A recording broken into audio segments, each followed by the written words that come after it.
প্রিয় দর্শক, চ্যানেল 24 এর নিয়মিত স্বাস্থ্য বিষয়ক আয়োজন সুস্থ থাকুন প্রতিদিন থেকে সবাইকে স্বাগত জানাচ্ছি। আমি ডাক্তার সাদিয়া সুলতানা রেশমা। দর্শক, গত 24 ঘন্টায় সারা দেশে 169 জন নতুন ডেঙ্গু রোগী শনাক্ত হয়েছে। বর্ষার সাথে সাথেই ডেঙ্গু রোগের সংখ্যাও কিন্তু খুব বেড়ে যাচ্ছে। আজকে এই কারণে আমাদের আলোচনার বিষয় হচ্ছে ডেঙ্গুর সাম্প্রতিক অবস্থা এবং সচেতনতা। এবং কথা বলতে আমাদের সাথে স্টুডিওতে উপস্থিত আছেন আমাদের দেশের একজন প্রখ্যাত মেডিসিন বিশেষজ্ঞ ডাক্তার হুমায়রা জেসমিন, মেডিসিন বিশেষজ্ঞ হিসেবে যিনি বর্তমানে আছেন ডিএনসিসি ডেডিকেটেড কোভিড হসপিটালে। স্বাগত জানাচ্ছি আপনাকে আমাদের এই অনুষ্ঠানে। ধন্যবাদ রেশমা। আমরা আজকে ডেঙ্গু নিয়ে কথা বলবো, সাথে একটু দর্শকদেরকে জানিয়ে দিতে চাই আপনারা কিন্তু যে কোনো প্রশ্ন করতে পারেন আজকের বিষয় নিয়ে স্ক্রলে দেওয়া নাম্বারটিতে কল করে। তাহলে আমরা চলে যাই আমাদের আজকের আলোচনায়। আমরা ডেঙ্গু নিয়ে সবসময় কথা বলছি এবং দেখা যাচ্ছে সারা এই বছর জুড়েই ডেঙ্গু রোগী থাকছে, অথচ আগে আমরা শুধু ভাবতাম এটি বর্ষাকালের রোগ। কিন্তু এখন যে অবস্থা, আগে জানতাম আমরা এটি শুধুমাত্র শহর কেন্দ্রিক, এখন দেখা যাচ্ছে এটি গ্রামেও হচ্ছে। প্রথমে একটু জানতে চাই, এই যে অবস্থাটি পরিবর্তন হচ্ছে এটি কি স্বাভাবিক কিনা? হ্যাঁ, খুবই গুরুত্বপূর্ণ একটি প্রশ্ন।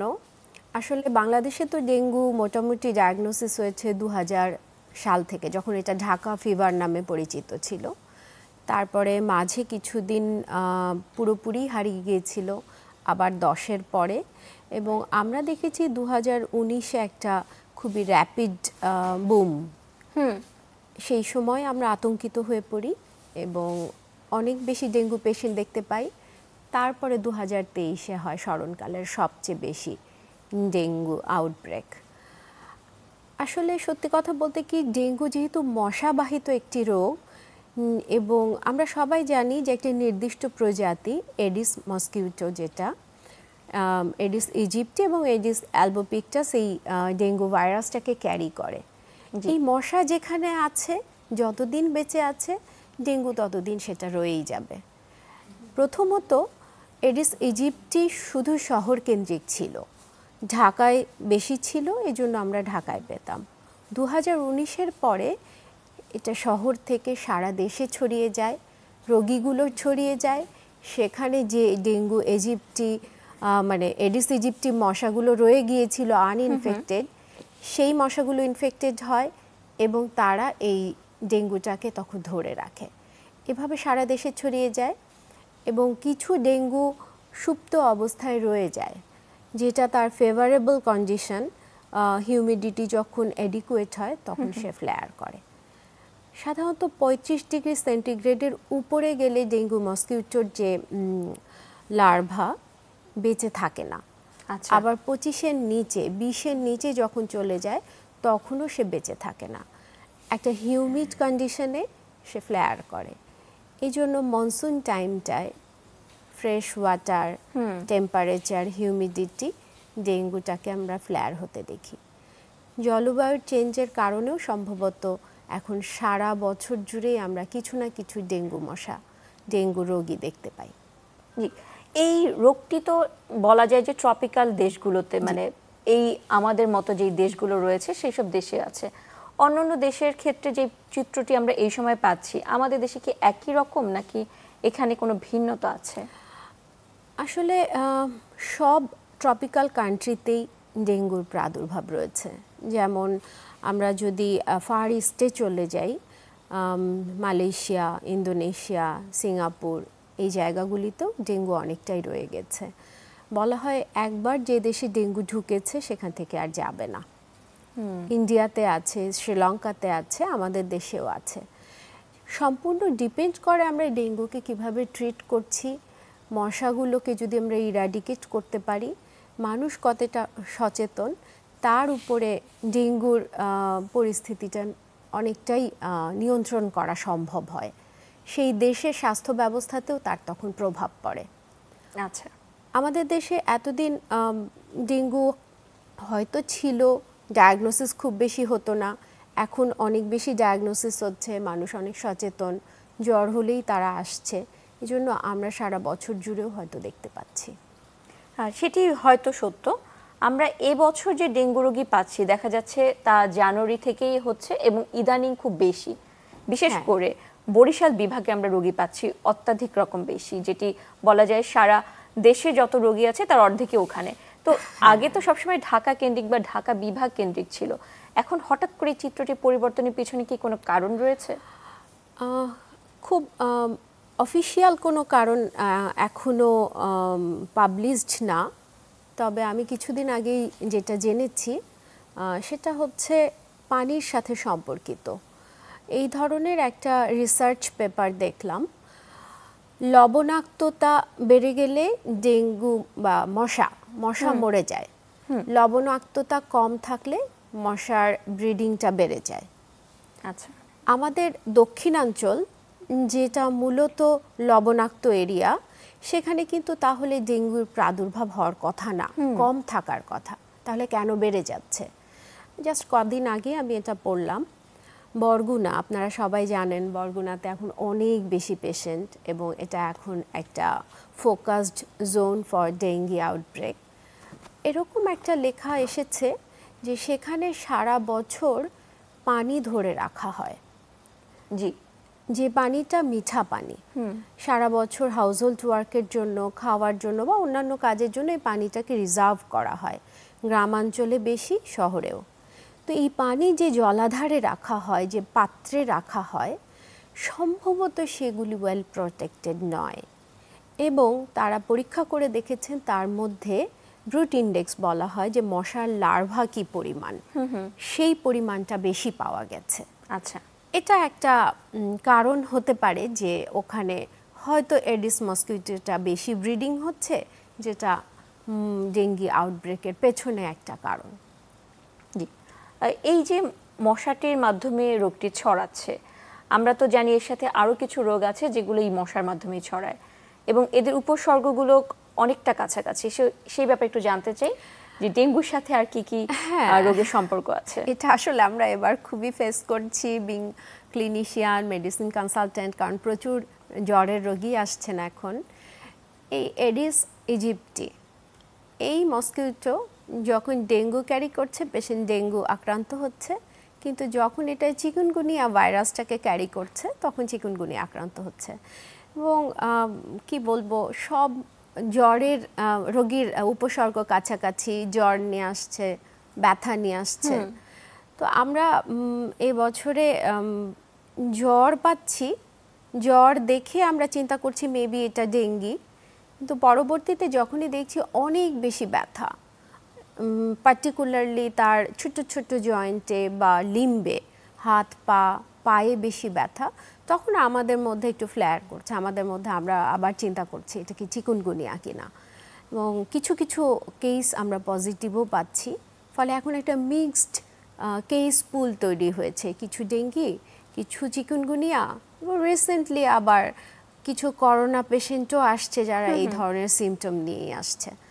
আর সিজনাল ভ্যারিয়েশনে এখন তো সিজনাল ফ্লুও হচ্ছে। জি, তো মোটামুটি আমরা মোটা দাগে এই 4টা ধরনের পেশেন্টকেই আমরা পাচ্ছি, ট্রিট করছি। তো এই ক্ষেত্রে তো সবচেয়ে বেশি ভয়াবহতা ডেঙ্গুর মাধ্যমেই হয়। হ্যাঁ, গত 2 বছর 23 এবং 24-এ আমরা যে পরিমাণ ডেঙ্গি পেশেন্টের কমপ্লিকেশনটা দেখেছি, বিশেষ করে 2023-এ, আমরা প্রধানত ভয় পাই ডেঙ্গিকে। ডেঙ্গি যদি আমরা এক্সক্লুড করে নিতে পারি, তখন বাকি দুটোকে তাদের প্যাটার্ন অনুযায়ী তারা ক্রিটিক্যাল ফেজে যাচ্ছে কিনা সেটা বুঝে তখন আসলে আমরা চিকিৎসাটা দেই। আচ্ছা, এই ক্ষেত্রে কি কোনো উপসর্গের পার্থক্য আছে এই রোগগুলোর ক্ষেত্রে? যেমন ডেঙ্গি পেশেন্ট তো আসে, খুবই কমন সিমটম ছিল জ্বর, ব্রেকবোন ফিভার বলা হতো, যদিও এখন এটার প্রকোপ কমে এসেছে। কিছু অ্যাবডোমিনাল সিমটম, পেটে ব্যথা, বমি, তারপরে একটু ফ্রিকোয়েন্ট মোশন, লুজ স্টুল, এগুলো নিয়েই আসছিল পেশেন্ট, অথবা কখনো কখনো ব্লিডিং এপিসোড নিয়ে আসছে। এটা ডেঙ্গির সিমটম। কিন্তু এই পেশেন্টগুলো এরকম না হয়ে যদি কখনো খুব বেশি ব্যথা নিয়ে আসে, পেশেন্ট এসে বলে যে প্রচণ্ড পায়ে ব্যথা, আমি নড়তে পারছি না, আমাকে ধরে ধরে উঠে বসাতে হচ্ছে, তখন আমরা চিন্তা করি যে হতে পারে এটা চিকুনগুনিয়া। আমরা যেটা করি বিং ক্লিনিশিয়ান, আমরা ডক্টররা বলি যে ঠিক আছে আপনি আগে ডেঙ্গিটাকে এক্সক্লুড করে নেন। যদি দেখা যায় যে পেশেন্টের ডেঙ্গি নেগেটিভ আসছে, তাহলে আমরা ধরে নিতে পারি যে এটা হয়তো বা চিকুনগুনিয়া। চিকুনগুনিয়া ডায়াগনোসিসের জন্য সব পেশেন্টকেই আমরা কনফার্মেটরি পিসিআর করতে পাঠাতে পারছি না। আমরা তখন সিমটোম্যাটিক ম্যানেজমেন্ট দিই, 4-5 দিনের মধ্যেই তার ব্যথা কিছুটা কমে যায়, পেশেন্ট ডেঙ্গির ক্রিটিক্যাল ফেজে যায় না, ব্লিডিং এপিসোড থাকে না, মোটামুটি আমরা তখন ক্লিনিক্যালি ডায়াগনোসিস করি যে এটা প্রবাবলি চিকেনগুনিয়া। আর যদি আপনি বলেন ফ্লুর ক্ষেত্রে তো পেশেন্ট আসে হচ্ছে স্নিজিং, হাঁচি, কাশি, একটু ম্যালিস, গা ম্যাজ ম্যাজ করে, খেতে ভালো লাগে না, আশেপাশে আরও 2-4 জনের থাকে, এগুলো ফ্লু বলা যায়। আর খুব রিসেন্ট যেটা করোনা পেশেন্ট আসছে তাদের আমরা আগের বারের মতো কাশি থাকবে, অনেক বেশি শর্টনেস, শ্বাসকষ্ট এগুলো পাচ্ছি না। আচ্ছা, বেশিরভাগ পেশেন্ট এসে বলে গলা ব্যথা আছে, একটু কোমরে ব্যথা, গায়ে ব্যথা, এনারাও একটু পায়ে ব্যথা, এরকমই বলছেন। তার মানে উপসর্গগুলো কাছাকাছি, কিন্তু কিছুটা ভিন্নতা আছে। ওটাও দেখতে দেখতে এক ধরনের এক্সপার্টিস ডেভেলপ করে, তখন আমরা আন্দাজ করি যে আচ্ছা আমরা এই পেশেন্টটাকে আগে এটা করব। তো সাধারণ রোগীরা যখন এই ধরনের উপসর্গের সম্মুখীন হবে তাদের কি করতে হবে? তারা কি সবাই গিয়ে পরীক্ষা করবে? না, সাধারণ রোগীরা যখন এরকম উপসর্গের সম্মুখীন হবে তখন তারা দেখবে 1-2 দিন যে তাদের সিমটমগুলো প্রাধান্য কোনটা আছে। যদি দেখে যে তাদের লুজ মোশন হচ্ছে, বমি হচ্ছে, জ্বর আছে অনেক বেশি, তখন তারা নিকটস্থ যে হাসপাতাল ডক্টর আছেন তার কাছে যাবেন। তারা দেখে জাস্ট এক্সক্লুড করে নেবে যে এটা ডেঙ্গি কিনা। কারণ আবারও বলছি, ডেঙ্গির ঝুঁকি বেশি। ডেঙ্গিটা এক্সক্লুড করে নিতে পারলে আমরা বাকিগুলো তখন পেশেন্টের অবস্থা অনুযায়ী, যদি মাইল্ড ভ্যারাইটি হয় তাহলে আমরা বাসায় পাঠিয়ে দিচ্ছি, যদি মডারেট হয়, আরও অনেক কোমরবিডিটিস যেমন ডায়াবেটিস, হাইপারটেনশন, আনকন্ট্রোল থাকে, হার্টের সমস্যা থাকে, তখন আমরা তাদেরকে হয়তো হসপিটালে অ্যাডমিট করছি তো বোঝার জন্য। তো এই ধরনের রোগীরা সাধারণত কি কি পরীক্ষা করবে যার মাধ্যমে বোঝা যাবে যে তার ডেঙ্গি হয়েছে? রাইট, সাধারণত 48 ঘন্টার মধ্যে আসলে আমরা পেশেন্টকে বলি যে আপনি একটা সিবিসি করেন, তাতে আমরা রক্তের কণিকাগুলোর অবস্থান প্রথমত বুঝতে পারি। NS1 দিয়ে আমরা বিগত সময়ে ডেঙ্গুটাকে মানে ডায়াগনোসিস করতাম। এটা 3 থেকে 4 দিন পর্যন্ত পজিটিভ পাওয়া যায়। তারপরে 1 থেকে 2 দিনের একটা উইন্ডো পিরিয়ড থাকে। ডে 6 থেকে ডে 7-এ যে আমরা আবার অ্যান্টিবডি যেটা সেইটা পজিটিভ পেতে পারি। তো প্রথম দফায় আমরা খুব অল্প টেস্ট, একটা সিবিসি, প্ল্যাটিলেট, তারপরে WBC কাউন্ট, এগুলি ওখানে প্রধানত দেখি। তার হেমাটোক্রিট কেমন আছে একটা ইনিশিয়াল আন্দাজ নেয়ার জন্য, সাথে NS1, আর সাথে যদি অন্য কোনো সাসপিশন থাকে, অনেকের ভাইরাল ফিভার থাকতে পারে, তখন আমরা হয়তো লিভার এনজাইমগুলো একটু দেখে নেই। আচ্ছা, জাস্ট এইটুকুই। তো ইদানিং একটি কথা শুনছি যে উপসর্গের মাধ্যমে বোঝা যাচ্ছে এটি ডেঙ্গি, কিন্তু টেস্ট করলে দেখা যাচ্ছে এটি ডেঙ্গি পজিটিভ হচ্ছে না। তো এটি আপনারা কিভাবে দেখেন? হ্যাঁ, আমরাও আসলে এই বছরের শুরু থেকেই মোটামুটি এই জিনিসটার সাথে ডিল করছি। পেশেন্ট আসছে, সব সিমটম বলছে এটা ডেঙ্গি, কিন্তু ইনভেস্টিগেশন করে দেখছি NS1 নেগেটিভ। এবং যখনই NS1 নেগেটিভ, পেশেন্টের কাছেও মেসেজ যাচ্ছে যে না আমার ডেঙ্গি নাই, ডক্টরও মোটামুটি নিশ্চিত হয়ে যাচ্ছেন ডেঙ্গি নাই। কিন্তু আমরা যখন পেশেন্টটাকে রেখে রিপিট সিবিসি করছি, সিরিয়াল সিবিসি করছি, তখন আমরা দেখতে পাচ্ছি যে তার হয়তো প্ল্যাটিলেট কাউন্টটা ফল করছে, যেটা ডেঙ্গির খুব কমন একটা পিকচার। তখন আসলে আমরা প্রবাবল ডেঙ্গু লেবেল করি। আরও কিছু ইনডিরেক্ট টেস্ট আছে, যেটা বললাম লিভার এনজাইম, তখন আমরা ওই টেস্টগুলো করে দেখি যে সেখানে কোনো ভ্যারিয়েশন আছে কিনা। সেই ভ্যারিয়েশনটা দেখে আমরা মোটামুটি কনফার্ম হই যে হ্যাঁ এটা কুড বি ডেঙ্গি। তো এবার আসলে আমরা বেশ কিছু পেশেন্ট এরকম পাচ্ছি যে NS1 নেগেটিভ আসছে, সিমটম সব ডেঙ্গির মতো, প্ল্যাটিলেট ফল করে হয়তো লাখের নিচে চলে এসেছে, কারো 50 নিচেও চলে এসেছে। তখন আমরা এই পেশেন্টগুলোকে প্রবাবল ডেঙ্গু হিসেবে ট্রিট করছি।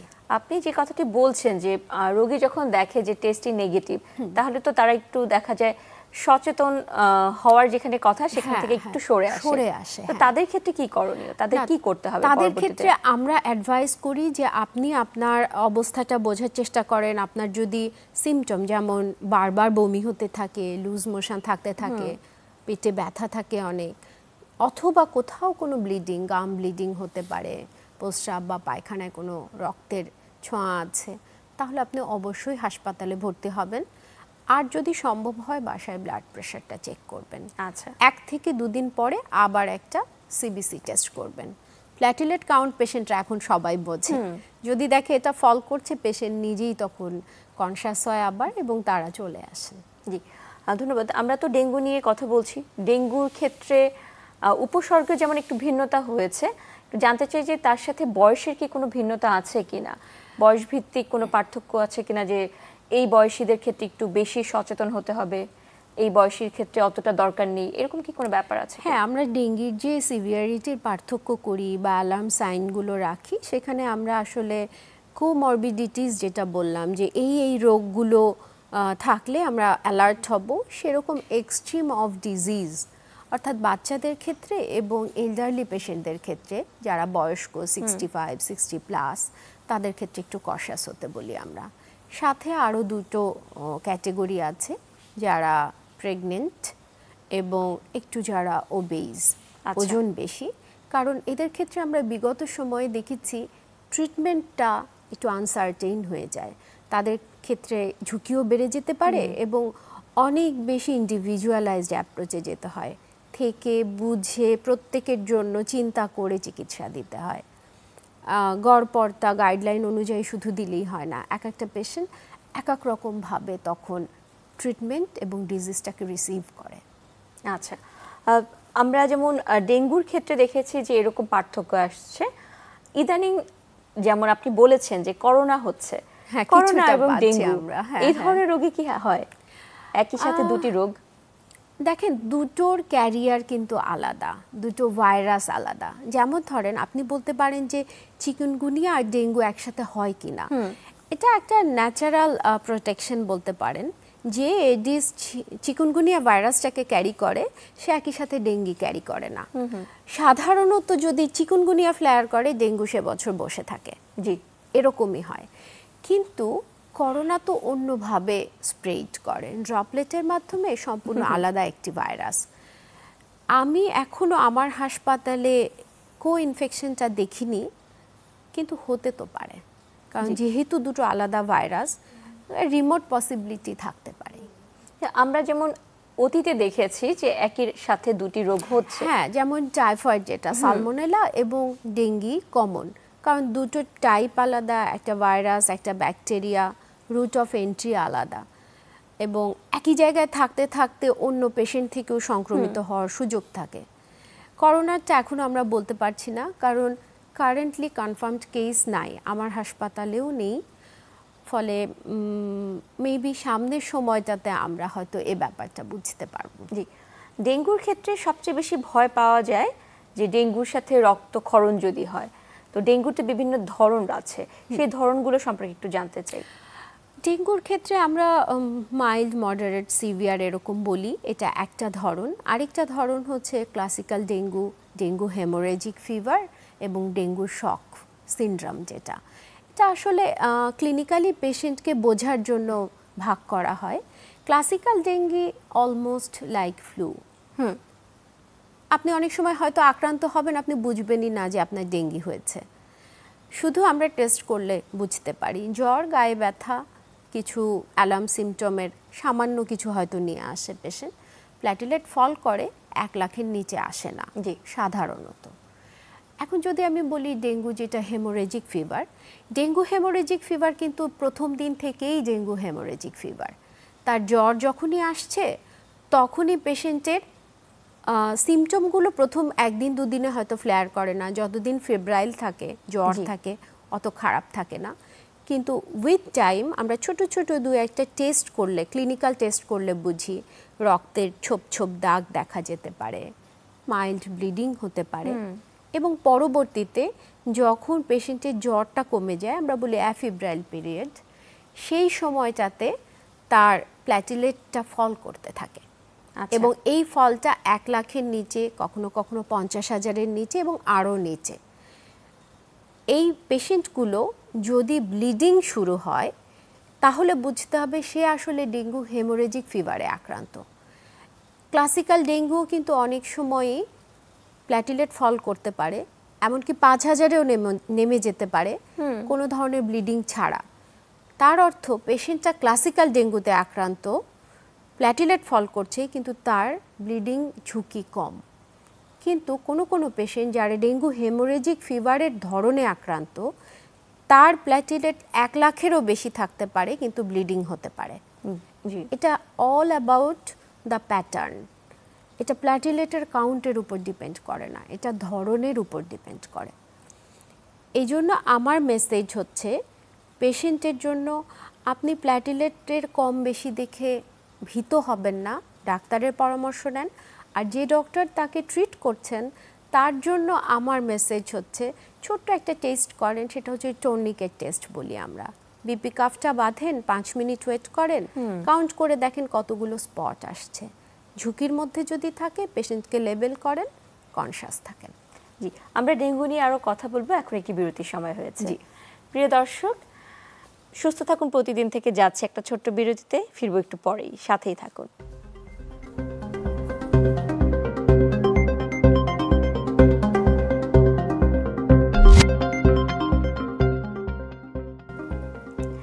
দর্শক, বিরতির পর আবারও স্বাগত জানাচ্ছি সুস্থ থাকুন প্রতিদিনে। আজকে আমরা কথা বলছি ডেঙ্গু সাম্প্রতিক অবস্থা এবং সচেতনতা। কথা বলতে আমাদের সাথে আজকে আছেন ডাক্তার হুমায়রা জেসমিন, মেডিসিন বিশেষজ্ঞ, ডিএনসিসি ডেডিকেটেড কোভিড হাসপাতাল। আমরা ডেঙ্গু নিয়ে বিভিন্ন ধরনের যে পার্থক্যগুলো হচ্ছে সময়ের সাথে সাথে, সেগুলো ব্যাপারে একটু তো জানলাম। একটি কথা অনেকেই বলে এবং চিকিৎসকরাও বলে, তা হচ্ছে ডেঙ্গু যদি একবার কারো হয়ে থাকে তাহলে যদি পরবর্তীতে হয় সেটি মারাত্মক হতে পারে বা ঝুঁকি একটু বেশি হতে পারে।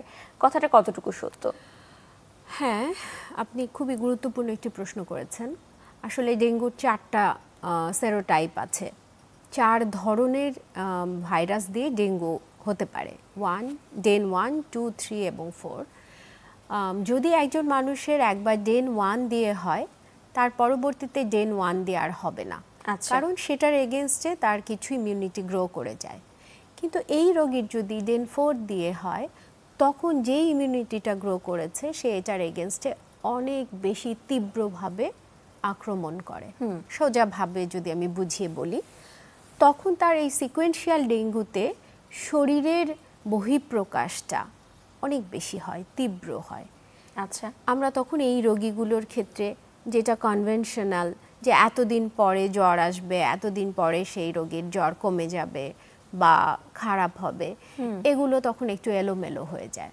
তখন দেখা যায় অনেক আগেই তার সিমটমগুলো চলে আসছে বা ক্রিটিক্যাল ফেজটা অনেক আগেই শুরু হচ্ছে। এটা অনেক ক্ষেত্রেই হয়। আমরা 2023-এ এটা দেখেছি, 24-এও দেখেছি।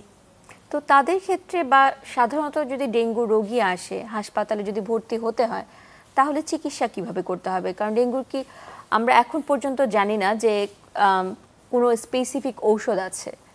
না, ডেঙ্গু একটা ভাইরাল ফিভার এবং এই ভাইরাল ফিভারের কোনো স্পেসিফিক ট্রিটমেন্ট নেই। এটা সম্পূর্ণ সিমটোম্যাটিক। পেশেন্টের অবস্থা বুঝে তার অবস্থাকে ট্রিট করা হয়। জ্বর যখন শুধু, তখন জ্বরের ওষুধ।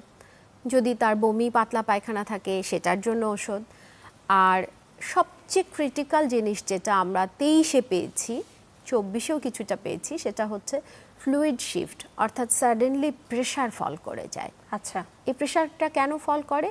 তার যে শরীরের মধ্যে যে রক্তচাপ, রক্তটা যে প্রেশার মেনটেন করে, সেখান থেকে পানিটা অন্যান্য জায়গায় চলে যায়, বুকের মধ্যে, পেটের মধ্যে। এবং পেশেন্টের যেমন শ্বাসকষ্ট হয়, পেট ভারী ভারী হয়ে যায়, মূল ব্লাড প্রেশারটা একদম ফল করে যায়। এটাই আমরা ক্রিটিক্যাল ফেজ বলি, এটা হচ্ছে একটা ফ্লুইড শিফট বলি। এই সময়টা ব্যাটল করতে হয় মোটামুটি 48 আওয়ার্স। তখন আমরা ফ্লুইড দেই, প্রধানত যেটা নর্মাল স্যালাইন, এই ধরনের ফ্লুইডটা দেই ইনিশিয়ালি। যদি আমরা স্টোর করতে পারি, স্টেবল করতে পারি ভালো, নাহলে আমরা আরেকটা ভারী স্যালাইন বলি যেটা প্লাজমা সল, এই ধরনেরটা দিয়ে আমরা ট্রাই করি। অধিকাংশ ক্ষেত্রে পেশেন্ট এই অবস্থার আগে যদি পৌঁছান আমরা তাকে রেস্কিউ করতে পারি। আমরা তো একটি ব্যাপার দেখি, এখন আমাদের চিকিৎসাগুলো ঢাকামুখী, অথচ রোগী সারা দেশে ছড়িয়ে পড়েছে। যখন রোগী একটু খারাপ হয় বা যখন দেখে যে তার ব্লাড প্রেশারটা কমে গেল, তারা কিন্তু রাস্তায় বেরিয়ে পড়ে এবং ঢাকামুখী যাত্রা শুরু করে। তো এই সময় রোগী কি খারাপ হওয়ার ঝুঁকিতে থাকে কিনা? সবচেয়ে বেশি, কারণ আমরা হার্টের পেশেন্টের ক্ষেত্রে একটা কথা খুব বলি, মিনিট মিনস মাসল। একটা করে মুহূর্ত যায়, একটা করে মিনিট যায়, হার্টের মাসল নষ্ট হয় অ্যাটাক হওয়ার পর।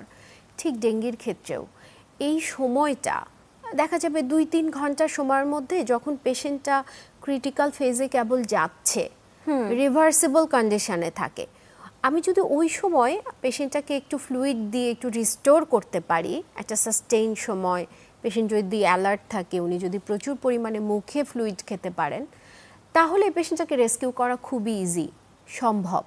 কিন্তু ওই সময়টা যদি উনি পথে থাকেন ফ্লুইড ছাড়া, হয়তো একটা পেশেন্ট বরগুনা থেকে রওনা দিল ঢাকামুখী, ঢাকা মেডিকেলে চলে আসছে, পথে 3-4 ঘন্টা সে যদি আনঅ্যাটেন্ডেড থাকে, কোনো ধরনের ফ্লুইড না থাকে, অবস্থাটা না বোঝা যায়, এই পেশেন্ট তখন একসময় ইররিভার্সিবল কন্ডিশনে চলে যায়। আচ্ছা, আসার পরেও সব চিকিৎসা দেওয়ার পরেও হয়তো পেশেন্টটাকে ফেরানো কঠিন হয়ে যায়। এ কারণে যে যেখানে আছে সেই পেশেন্টার স্ট্যাটাসটাকে বুঝতে হবে। এটা ডাক্তারদের জন্য মেইনলি বলা, যারা হেলথ কেয়ার ওয়ার্কার, তারা সেটা বুঝে তাকে অ্যাপ্রোপ্রিয়েটলি ম্যানেজ করবেন। একেবারেই যদি ইনএভিটেবল হয়, পারা যাচ্ছে না বা ওখানে সেই লজিস্টিক সাপোর্ট নেই, সব কিছু নেই, কখনো কখনো আইসিইউ লাগে নেই, তখন শিফট করাটাই উচিত। ডেঙ্গু রোগীর ক্ষেত্রে আরেকটি ব্যাপার দেখা যায় যে রোগীর রক্ত দিতে হয় বা প্লাটিলেট দিতে হয়। এই ব্যাপারটা নিয়ে আসলে গাইডলাইন কি বলে বা চিকিৎসকরা কি বলেন? এটা আসলে মনে হয় কি, যেহেতু প্ল্যাটিলেট ফল করে যাচ্ছে, প্ল্যাটিলেট দিলেই বোধহয় ঠিক হয়ে যাবে। এটা ঠিক না সর্বতোভাবে। তার কারণ আমরা যে 1 ব্যাগ প্ল্যাটিলেটও যদি দিই, এর হাফ লাইফ, অর্থাৎ শরীরে এটা থাকে 6 থেকে 7 ঘন্টা। আচ্ছা, অর্থাৎ আমি যদি 6 থেকে 7 ঘন্টার মধ্যে কোনো প্রসিডিউরে যেতে চাই তাহলে দিব। আদারওয়াইজ একটা পেশেন্টের 10,000-এ নেমে গেছে, আমি 1 ব্যাগ প্ল্যাটিলেট দিলাম, এই পেশেন্টের আবার 15 ঘন্টা বা 24 ঘন্টা পর এটা আবার ফল করে যাবে। কারণ র্যান্ডমলি কোনো পেশেন্টের প্ল্যাটিলেট দেওয়ার ইন্ডিকেশন নাই। শুধুমাত্র একটা পেশেন্টের এমার্জেন্সি সার্জারি করতে হবে, হয়তো অ্যাপেন্ডিসেক্টমি মাস্ট, অথবা তার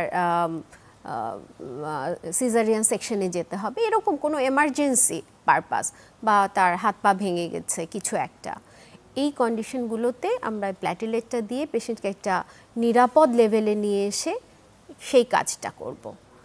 আর এর বাইরে প্ল্যাটিলেট না দিয়ে কখনো কখনো ফ্রেশ ব্লাড দেওয়ার ইন্ডিকেশন আছে, গাইডলাইন তাই বলে, যখন তার ব্লিডিং হচ্ছে। আচ্ছা, সেই ব্লিডিং থেকে কমানোর জন্য আমরা তখন তাকে ফ্রেশ ব্লাড দিতে বলি। খুব লিমিটেড 3-4টা ইন্ডিকেশন আছে গাইডলাইনে, এছাড়া র্যান্ডমলি পেশেন্টকে প্ল্যাটিলেট বা ব্লাড দেওয়ার কোনো ধরনের কথা বলা নেই। তো আমরা যদি এই ধরনের রোগীকে দেখি, গত বছর বা গত বছরের আগের বছর আমরা দেখেছি যে বিভিন্ন ধরনের অঙ্গ প্রত্যঙ্গ আক্রান্ত হচ্ছে।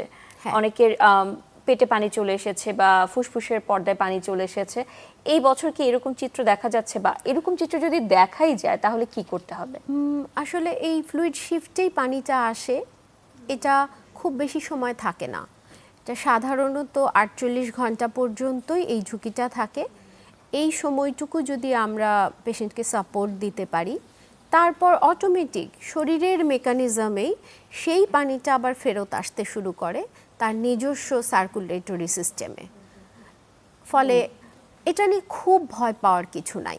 পেটের পানি বা বুকে যেটা ফুসফুসের পর্দায় পানি যেটা জমা হয়, সেটা আবার রেস্কিউ চলে আসে, নর্মাল হয়ে যাবে হয়তো 7 দিন বা 10 দিনের মধ্যে। আর অন্য যে অর্গ্যানগুলোর কথা বললেন, আমরা অনেক সময় পাই পেশেন্টের কিডনি ইনজুরি হয়েছে, লিভারের কিছু সমস্যা হয়েছে, অথবা ব্রেনে এনকেফালাইটিস হচ্ছে, নানান রকম, এটা আমরা বলি এক্সপ্যান্ডেড ডেঙ্গু সিনড্রোম। সেগুলোকে তখন ইন্ডিভিজুয়ালি সেই অর্গ্যানটাকে সাপোর্ট দেওয়ার জন্য চিকিৎসা দিতে হয়। আমাদের হসপিটালে এখন পর্যন্ত এ ধরনের পেশেন্ট খুব বেশি দেখা যাচ্ছে না। আচ্ছা, তার মানে গত too বছরে early। যে চিত্রটি ছিল তার সাথে এই বছরে এখনো চিত্রটি পার্থক্য আছে কি? এখনো এটা খুবই আর্লি, সিজন শুরু হয়েছে যদি আপনি বলেন, কারণ এটা হচ্ছে জুনের শেষ, মনসুনের আজকে সম্ভবত আষাঢ়ের 4-5 দিন, ফলে এটা হয়তো আরো 1-2 মাস পরে আমরা বোঝা ক্লিয়ার যাবে। পিকচারটা পাবো। আমরা কথা বলতে বলতে অনুষ্ঠানের একদম শেষ পর্যায়ে চলে এসেছি। বিদায়ের আগে আপনার কাছ থেকে আমাদের দর্শকের উদ্দেশ্যে যে পরামর্শ বা উপদেশ আছে ডেঙ্গু নিয়ে তা একটু সংক্ষেপে জেনে নিতে চাই। হ্যাঁ, ডেঙ্গু তো আমাদের দেশে আছে, ডেঙ্গু থেকেই যাবে হয়তো, আমরা এর সাথে অভ্যস্ত হয়ে যাব, কিন্তু আমি দর্শককে একটা কথাই বলবো, ভয় পাওয়ার কোনো কারণ নাই, আতঙ্কিত হওয়ার কোনো কারণ নাই। শুধু আপনারা খেয়াল করবেন জ্বর যদি আসে, আপনি অন্য অ্যালার্ম সিমটম, পেটে ব্যথা, কাশি বা ধরেন লুজ মোশন, বমি, এগুলো যাই থাকুক না কেন, আপনি নিকটস্থ হাসপাতালে যান, কোনো একজন ডক্টরের পরামর্শ নেন, তারপরে তার পরামর্শ অনুযায়ী হয় বাসায় থাকেন অথবা প্রয়োজন হলে হাসপাতালে যান, আপনি ডাক্তারের পরামর্শ নেন। এবং তার সাথে তো তার পরিবেশটাকে পরিষ্কার অবশ্যই রাখতে হবে। পরিবেশকে ক্লিন রাখতে হবে এবং প্রচুর তরল খাবেন, এই একটাই। আপনাকে অসংখ্য ধন্যবাদ আপনার মূল্যবান সময় থেকে আজকে আমাদেরকে সময় দেওয়ার জন্য। ধন্যবাদ আপনাকেও, ধন্যবাদ সবাইকে। দর্শক, আজকে এখানেই বিদায় নিচ্ছি। ভালো থাকুন, সুস্থ থাকুন।